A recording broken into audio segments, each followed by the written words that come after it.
కొరింథీయుల్లో 4:4 ఉంది. ఈ యుగ సంబంధమైన దేవత అంట అవిశ్వాసులైన వారికి మనోనేత్రాన్ని, గుడ్డితనాన్ని కలుగు చేస్తుందంట. మనం చూసే చూపు ఎలాంటిది? మనం ఎవరిని చూస్తున్నాం? ఎవరి వైపు మనం చూస్తున్నాం? మన యొక్క ఆత్మీయ చూపు ఏ విధంగా ఉంది? బలవంతంగా ఉందా? లేదా లోకంలో మన చూపు బాగానే ఉంది, ఇప్పటి వరకు కళ్ళజోడు లేకుండా నేనున్నానని చెప్పి అనుకుంటూ ఉంటారు. కానీ మన యొక్క జీవితంలో ఆత్మీయమైన జీవితం ఏ విధంగా ఉంది? కన్నులు తెరవబడుతున్నాయా, మూసుకొని ఉన్నాయా? ఈ యొక్క వ్యక్తి, గుడ్డివాడి యొక్క వ్యక్తి చూస్తే ఏ విధంగా చేస్తున్నాడో తెలుసా? ఏం చేస్తారండి గుడ్డి వాళ్ళు? ఏం చేస్తారు ఒకసారి చెప్పండి. సహాయం చేయాలా, వారికి సహాయం చేయాలి, తోడు కావాలా, అన్నీ కావాలా. లేదంటే ఆ యొక్క అడుక్కొని, ఎవరినన్నా అడుక్కొని ఆ యొక్క బ్రతుకు ఏదో మనం చూస్తూ ఉంటాం టెంపుల్స్ దగ్గర కానీ గుళ్ళ దగ్గర కానీ ఒక బట్ట ఉంటుంది కదా, అది వేసుకొని అక్కడ ఏంటంటే వాళ్ళు ఇచ్చే డబ్బుల ద్వారా చేస్తాం. ఒక భయంకరమైన బ్రతుకు. ఆ యొక్క బ్రతుకులో నుంచి వెలుగు రావాలి, నేను దేవుని చూడాలి, ఆయన ఇచ్చే ఆశీర్వాదాలు నేను పొందాలని ఆ యొక్క వ్యక్తి యేసయ్యను ఏమన్నాడంటే, దావీదు కుమారుడా నన్ను కరుణించు, నా యొక్క గుడ్డితనాన్ని తీసేసేయి, ఈ లోకంలో ఏంటంటే నేను మిమ్మల్ని చూడాలి, యేసయ్య నిన్ను చూడాలి, ఈ లోకంలో అద్భుతాలు చేసే దేవుడు నువ్వు కాబట్టి నిన్ను చూడాలి అని చెప్పేసి అన్నప్పుడు, రెండవదిగా చూస్తే యేసుక్రీస్తు ప్రభువారు ఆయన యొక్క విశ్వాసాన్ని ఏంటంటే ఇంకా మనం చూస్తే అక్కడ ఉంటుందండి. మార్కు సువార్త 10:46-52 మనం ఇంటికి వెళ్ళిన తర్వాత చదువుకోవచ్చు, సమయం లేదు కాబట్టి.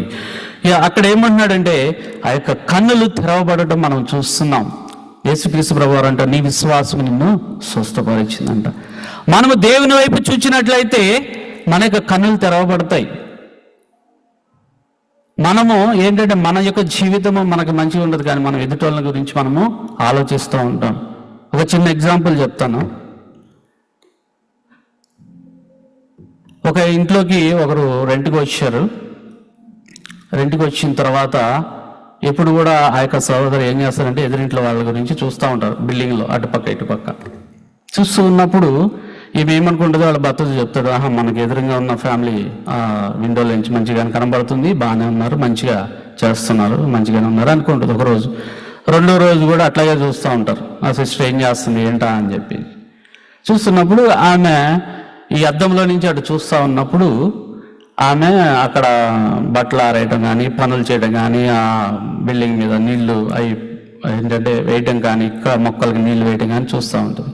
ఈ సిస్టర్ గారు ఒకరోజు చూశారు, రెండో రోజు చూశారు, బాగానే చేసుకుంటుంది పని అని అనుకున్న తర్వాత అలా చూస్తూ ఉన్నప్పుడు ఆమె చూస్తుంటే ఆమె బట్టలు ఆరేస్తూ ఉందంట, ఈమె చూస్తూ ఉందంట.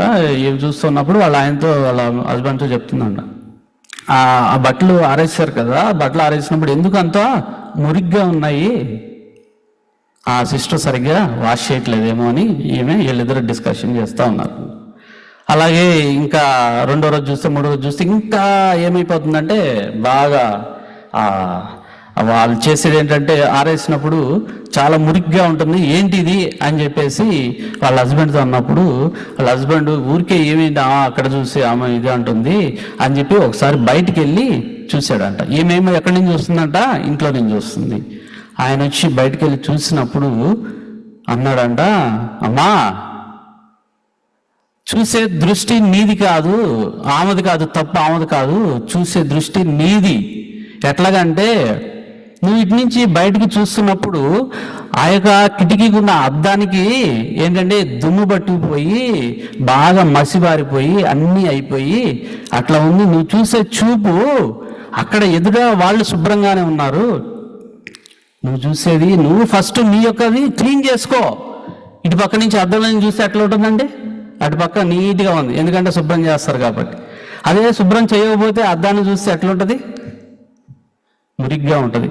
మన యొక్క జీవితం కూడా ఏంటంటే, మన జీవితం, ఆత్మీయ జీవితాన్ని మనం ఏంటంటే ఎప్పటికప్పుడు శుభ్రం చేసుకోవాలి. మన కన్నులు దేనిని చూడాలంటే శుభ్రమైన వాటిని చూడాలి. దేవుని స్తోత్రం, హల్లెలూయా. ఇక్కడ కూడా ఆ యొక్క చూసినట్లయితే దేవుని చూడాలి, ఆయనను చూడాలన్న ఉద్దేశంతో ఏంటంటే అక్కడ యేసుక్రీస్తు ప్రభువారి దగ్గరికి వచ్చినప్పుడు విశ్వాసంతో ఏం చేశాడంటే ఆయన స్వస్థపరిచినప్పుడు ఆయన స్వస్థత పొందినట్లుగా మనం చూస్తున్నాం. దేవుని స్తోత్రం, హల్లెలూయా.